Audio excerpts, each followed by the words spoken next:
Mereka intinya sangat ketakutan Dimas itu tahu bahwa bukan anaknya beliau. Karena syarat adopsi itu memang harus legal, bukan asal dipungut diambil orang anak orang gitu. Harus jelas siapa orang tuanya. Saya pernah suruh tanda tangan di kertas kosong, itu yang saya sakit sampai sekarang. Siapa kira-kira yang paling bertanggung jawab menurut ibu atas kehilangan anak? Ya harus biarin.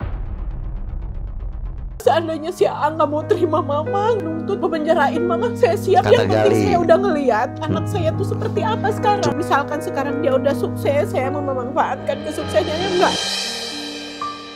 Saya sekarang udah penyakitan, saya takut nasib saya tuh kayak bapaknya. Sampai meninggal nggak ketemu. Jangan malu punya ibu kayak saya. Orang nggak punya, orang susah, orang berpendidikan, nggak kayak orang-orang di sana. Tapi ya meskipun kayak gini, saya orang tua kamu yang melahirkan kamu. Assalamualaikum warahmatullahi wabarakatuh. Ketemu lagi bersama saya Uya Kuya atau Surya Utama SIP, Sarjana Ilmu Politik Universitas Indonesia, sekaligus juga anggota DPR RI dari fraksi PAN Partai Amanat Nasional, Komisi 9, insya Allah, ya.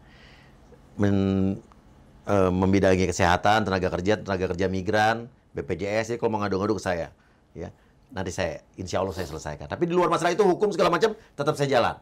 LBU, Lembaga Bantuan Uya, di Lembaga Bantuan Uya. Ini ada Ibu Nurjana bersama kuasa hukumnya Mas Farhad Abbas, ya. Jadi Ibu Nurjana ini terpisah sama anaknya sejak anaknya umur 2,5 bulan, betul Bu? Ya. Sekarang anaknya sudah 28 tahun, tidak ada kontak sama sekali, dan sekarang ibu ini posisinya sudah mengetahui keberadaan anaknya ada di mana dan di tangan siapa. Namun ibu ini sulit dan tidak bisa bertemu dengan anak kandungnya sendiri. Betul begitu Bu ya? Ya. Gimana Mas Farhad? ya, Kita saya terangin Mas Farhad dulu kebetulan kuasa hukumnya. kenal dengan Bu Nurjana ini di kilometer rest area ya Bu ya. Oh, nggak sengaja ketemu Mas Nggak Farhad? sengaja. Kemudian beberapa bulan kemudian dia telepon, Mas Farhad ingat nggak saya dengan suami saya dulu sempat ketemu di warung bakso Bu ya. Ya. Bakso dan batagor. Ini saya suka dari Mas Farhad nih. Iya. Orang ketemu di jalan minta tolong diladenin, ini pengacara begini yang diperlukan. Aku nih. kasih nomor telepon siapa Iya. aja. Karena satu saat ya kalau memang dia bisa kenal tetangga keluarganya atau dia pribadi ternyata benar masuk. Kemudian dia menyampaikan saya punya anak umur 2,5 bulan, saya kasih ke dokter Yayat dan Ibu Eri. Ya betul Bu, yang Iya, dokter di iya. Tasikmalaya, apa nama kliniknya nggak tahu. Kemudian anak itu mungkin diserahkan ke saudaranya, sampai sekarang nggak diberita informasi. Akhirnya saya suruh kamu cek dulu ke tempat bersalin dulu. Ada kan Bu? Bidannya ada. hidup kan? Masih Ada, hidup. masih Oke, ada. kamu pergi cek lagi. Kamu rekam itu Ibu Eri. Ibu Eri bicara rekaman ada. Apa Ibu Eri sampaikan bahwa udah nggak usah mikirin yang nggak ada, yang ada aja dipikirnya Bu. Benar nggak? Iya, Nah, akhirnya saya sempat melakukan satu postingan di Instagram saya mencari Dimas. Dimas Dimas ini adalah anak ibu. anak Iya. ibu. Saya nggak tahu apakah namanya berubah. Informasinya katanya udah jadi dokter. Ayo, yang ada kaitannya dengan keluarga Tasik Dokter Yayat, Dimas itu atau dokter itu, kalau memang dia seorang dokter, ini ibunya Dimas. Bahwa kamu dilahirkan dari rahim Ibu Nurjanah yang ketika itu mengalami kesusahan ekonomi, kemiskinan. Kemudian ibu itu tidak mampu membiayai kamu dan diserahkanlah Dimas ini kepada dokter Yayat dan Eri. Ya begitu Bu ya kira-kira. Ibu ini merasa dia sangat bersalah apabila tidak bertemu dengan anaknya. Walaupun kamu malu mengakui ini adalah ibu kamu, tapi setidaknya ini adalah yang mengeluarkan dari rahimnya sehingga kamu hidup di dunia ini menjadi anak angkat orang-orang kaya itu. Ibu, apa yang Ibu inginkan sebenarnya? Kami membentuk namanya tim mencari Dimas.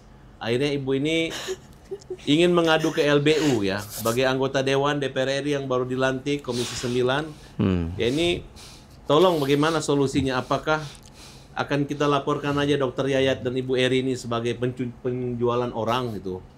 Apakah waktu itu Ibu dikasih uang nggak waktu dulu ambil? Nggak sama sekali, saya nggak ada tulisan, misalkan ada perjanjian, nggak ada sama sekali. Apa ibu tuh karena saya percaya karena itu orang tua kan, orang tua yang selama ini emang baik, sangat baik ke saya sama siapa suami Dokter saya. Dayat? Ibu Iya. jelaskan dulu siapa Dokter Yayat ini? Dokter Yayat ini adik dari bapak mertua saya.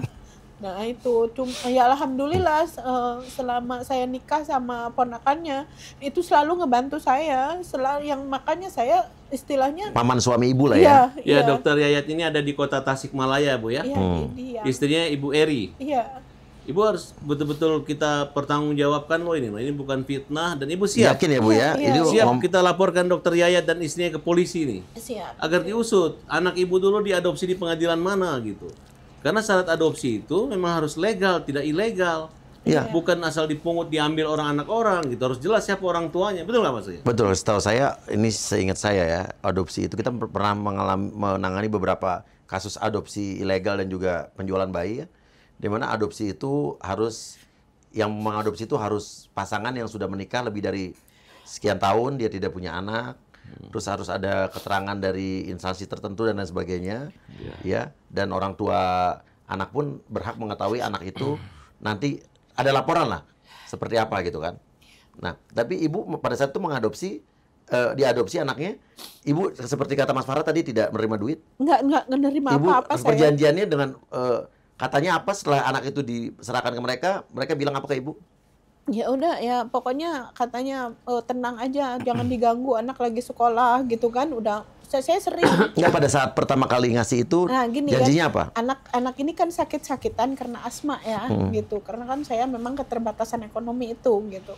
Ya udah katanya mau teteh mah sok aja mau kerja aja katanya gitu ya. Kebetulan suami saya ada panggilan kerja di Jakarta gitu.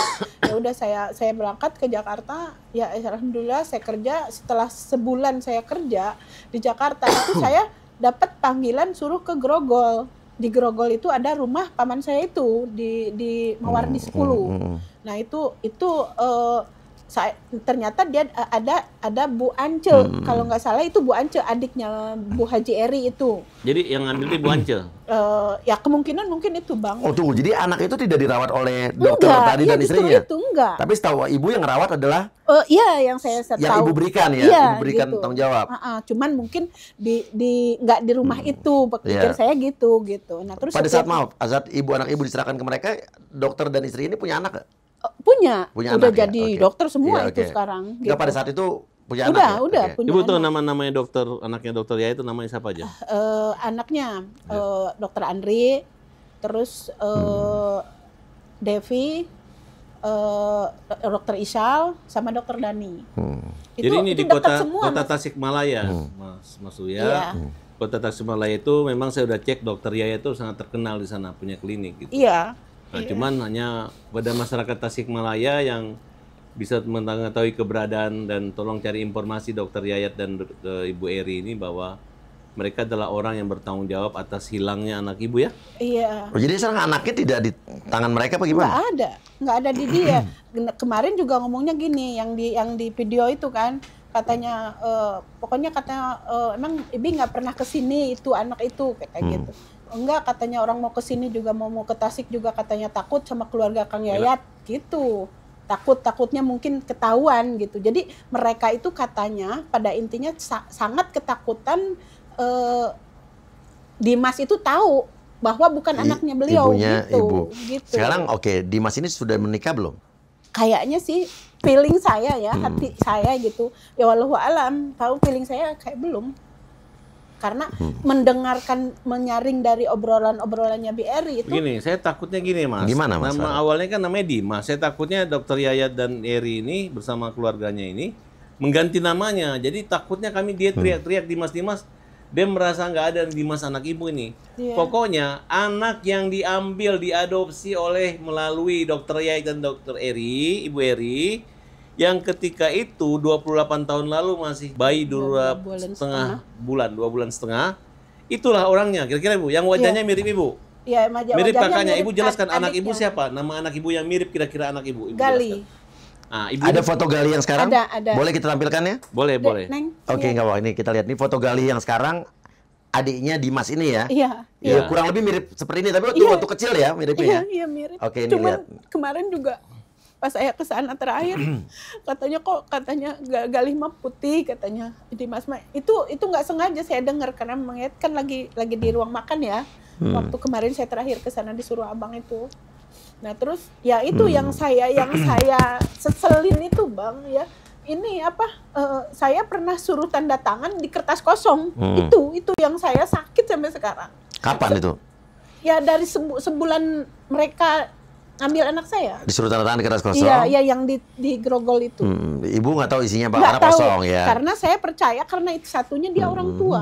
Dia orang tua, itu istilahnya mah.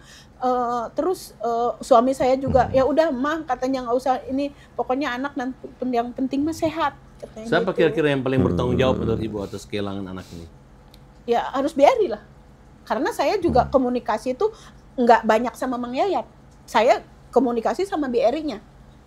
Jadi Ibu sempat datang kemarin ke mereka? Sering ke sana. Ibu nanya? Iya. Apa katanya tepatnya mereka bilang? Ya itu malah udah urusin aja anak cucu yang ada gitu kan. Sementara? Iya. Bilang apa lagi? Iya. Nah terus ngapain katanya dengan iya, ada rekamannya itu. Bilang apa?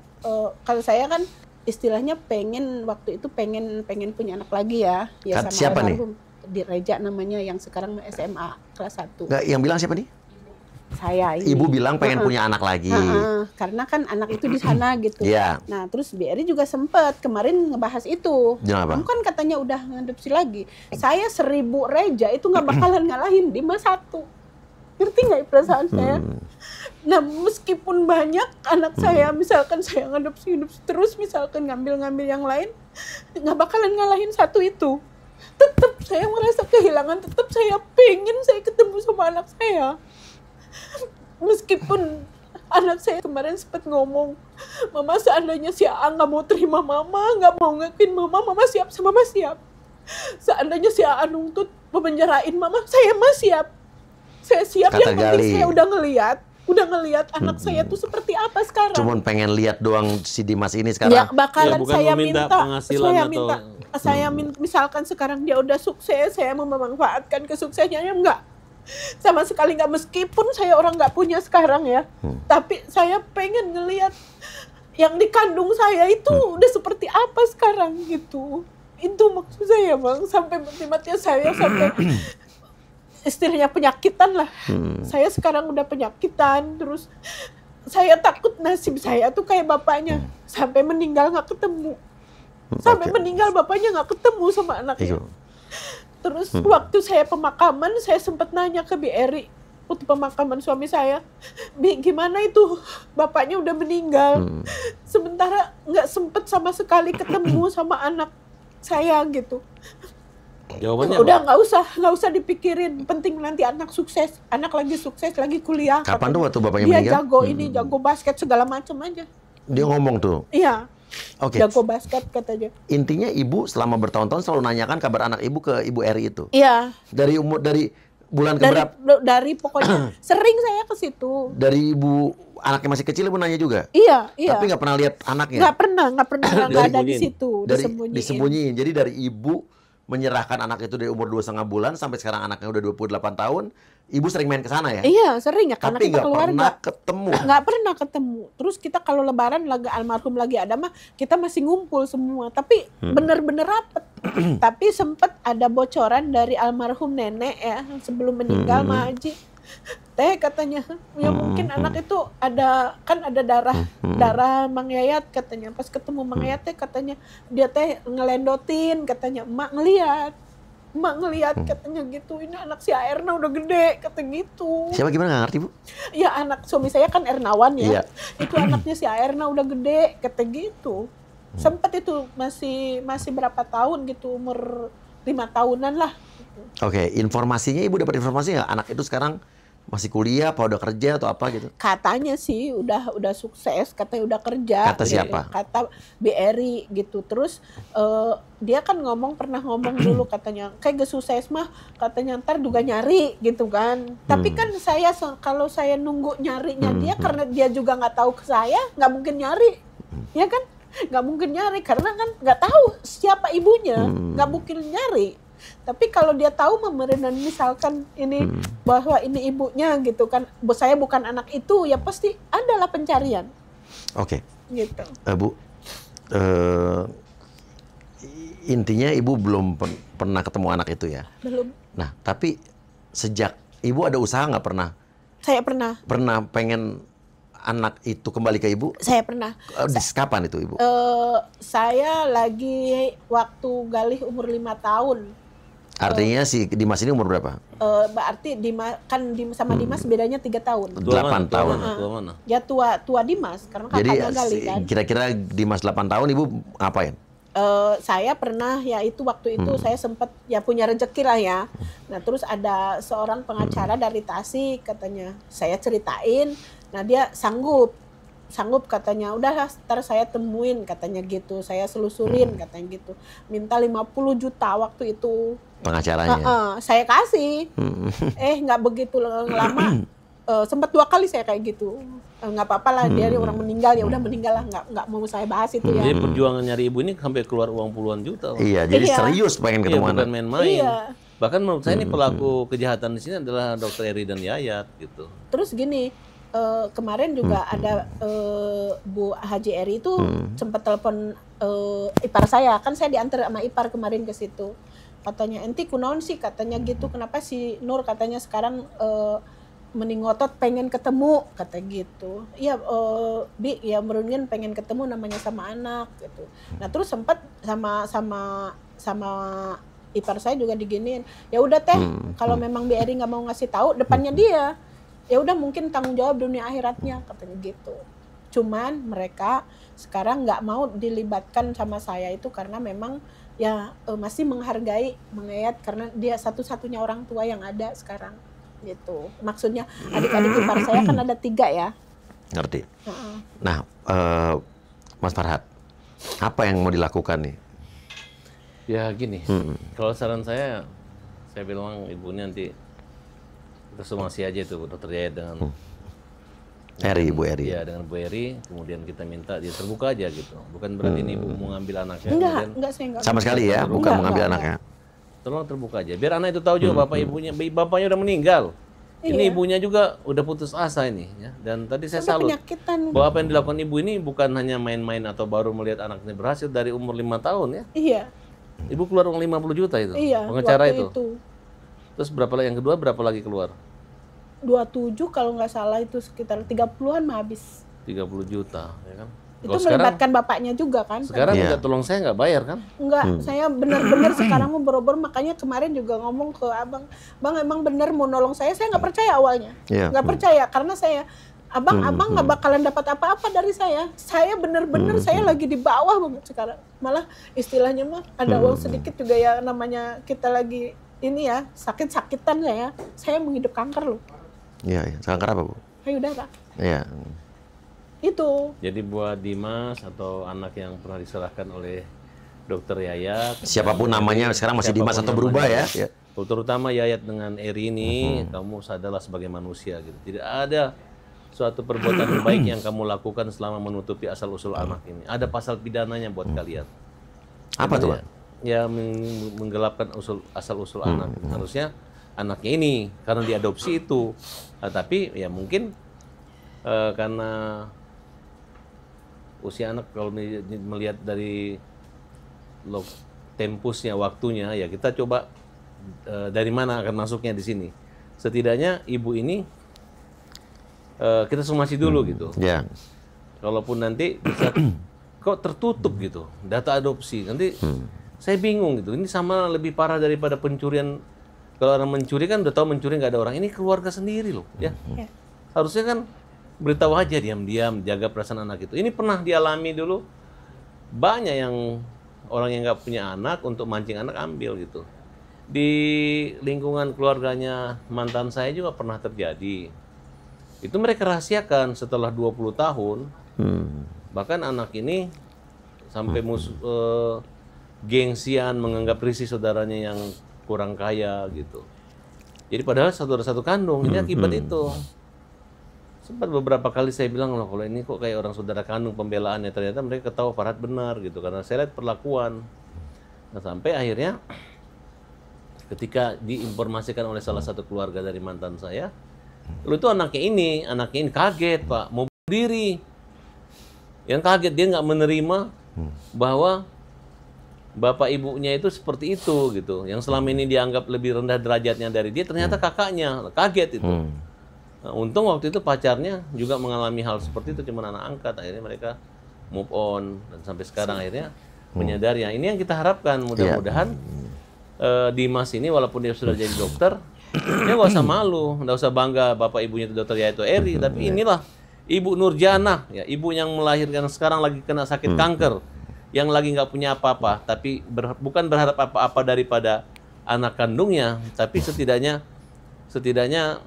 dia nanti ada doa dari anaknya kan, kira-kira gitu Bu ya, buat ibu. Atau ibu terakhir mau ngomong apa Bu pertama sama Dimas, atau sekarang kita nggak tahu namanya judul siapa, dan kedua sama mungkin dokter dan istrinya. Silakan. Ya, Assalamualaikum warahmatullahi wabarakatuh. Ya, sebelumnya saya minta maaf ke keluarga besar di Tasik gitu kan. Saya melakukan ini karena memang kalian tertutup. Kalau misalkan dari dulu terbuka, saya nggak akan seperti ini. Saya minta maaf, saya menghargai semua kebaikan, semua di situ orang tua gitu. Cuman saya minta mohon terbuka di mana anak saya. Mudah-mudahan secepatnya bisa ngabarin yang bilang Bibi di Bintaro, terus yang dulu kayak kemarin bilang di Sumatera, entah di mana itu saya nggak mau tahu. Pokoknya saya pengen tahu aja kabarnya. Saya minta foto aja kan nggak boleh, nggak dikasih. Nah, terus ya untuk Dimas juga. Ngomong aja Bu.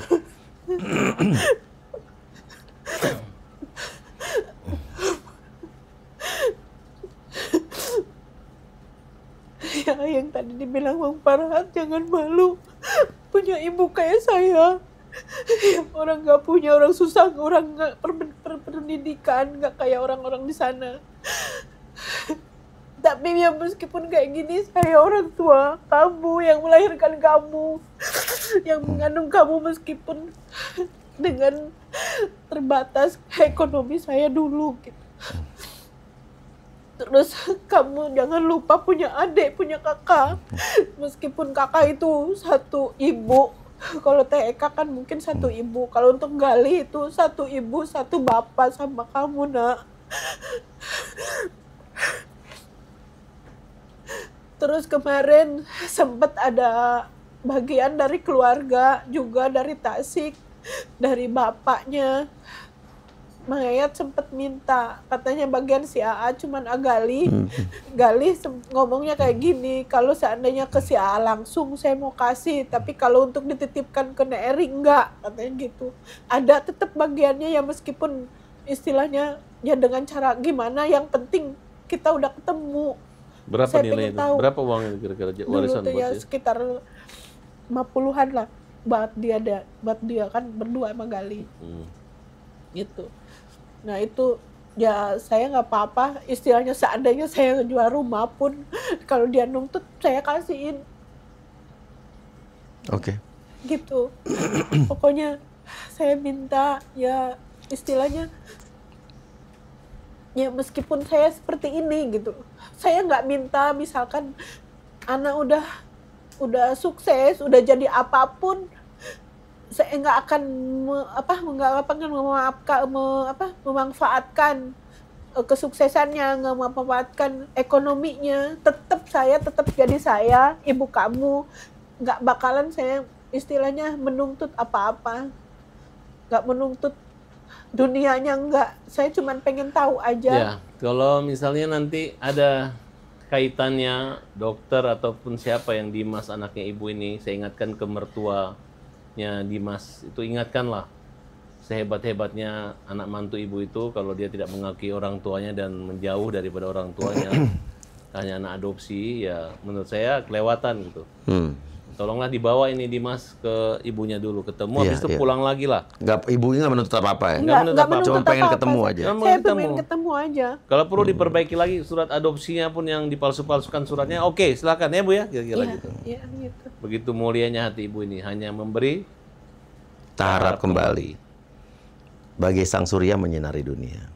bagaikan Bang Uya kan, membuat kasus ini yang gelap menjadi bersinar. Insya Allah. Bang Farhat juga ini pengacara pro bono berarti ya. Siap. Oke. Pembela kaum lemah. Harus dong Bang, harus. Iya, terima kasih banget. Sama-sama. Dan sekarang saran saya untuk kamu Dimas, ataupun kita nggak tahu nama kamu sudah siapa, umur kamu sekarang sekitar 28 tahun, datang. Kalau kamu merasa kamu adalah orang yang diceritakan oleh ibu ini, yang kenal dengan keluarga dokter siapa tadi? Yayat. Dan juga istrinya Ibu Eri. ya, ada kurang lebih lingkungan keluarga itu, dimanapun kamu berada, ini ada ibu kamu yang ingin cuman ketemu kamu aja, itu aja. Dia tidak mengharapkan apa-apa, dan ibu kamu sedang terkena penyakit kanker, ya. Dan buat keluarga juga tadi, keluarga dokter dan istrinya dan lain sebagainya, daripada ini masuk ke jalur hukum dan lain sebagainya, Iya, daripada bicarakan kita baik-baik, laporkan ya. nanti dipanggil-panggil polisi, Iya, akan ketahuan kok itu. simple kok. Ibu ini cuma pengen ketemu anaknya, itu aja, nggak lebih, Malu lagi. ya. Apalagi mereka adalah orang yang makmur dan terhormat, punya klinik di kota Tasikmalaya. Dulu diberikannya di Tasikmalaya berarti. Sekarang dokter itu tinggalnya di? Dia masih di Tasik. Masih di Tasikmalaya ya. Oke, terima kasih banyak guys. Kalau ada yang mengetahui atau punya info, tolong kasih tahu ke Instagram saya. DM ke Instagram king_uyakuya atau Farhad Abbas Official. Abbas Official. Ya, terima kasih Ibu yang sabar. Terima kasih Mas Farhad juga. Terima kasih, Pak Sudah Dewan. membela Hari ini Ibu ini. saya di sini nih, kalau beda dan Uya dulu kan, kalau di sini udah dengan lambang Garuda ya. Kan? Dia udah membawa nama negara nih, wakil rakyat. Iya, kan? iya. Jadi Pak Uya sekarang makin imunitasnya itu makin, silahkan jawab curhat ke Uya-Kuya, yang penting langsung tersentuh langsung lah Uya-Kuya. Gitu, Iya, tetap podcast kita nggak akan hilang. tidak Bang. akan pernah berhenti gitu, karena Iya. ini adalah senjata keadilan untuk melawan kezaliman, melawan Betul. ketidakadilan. Dan kita akan tetap pro rakyat, dan sekarang bedanya saya sudah di dalam anggota DPR, saya bisa nelpon siapa aja untuk Iya, kasus-kasus wakil apapun. rakyat. Iya, Ya nggak kalau akan ada nggak yang angkat, nolak. saya sekarang udah bisa negur. Kalau Iya. nggak ada ngangkat pejabat-pejabat yang nggak peduli sama langsung sentuhan itu, nanti bisa Iya, dipanggil benar. ke dewan. Sebelum saya dilantik, saya banyak pejabat yang ngangkat, Iya. atensi banyak, bagus. Iya. Ada yang nggak ngangkat, ada yang sulit, ada yang malah musuhin saya. Ada. Sekarang nggak bisa lagi kalian. Ya. Ya, siap. Kita Untuk demi rakyat, kita akan membela kebenaran. kebenaran. Terima kasih. Wassalamualaikum warahmatullahi wabarakatuh.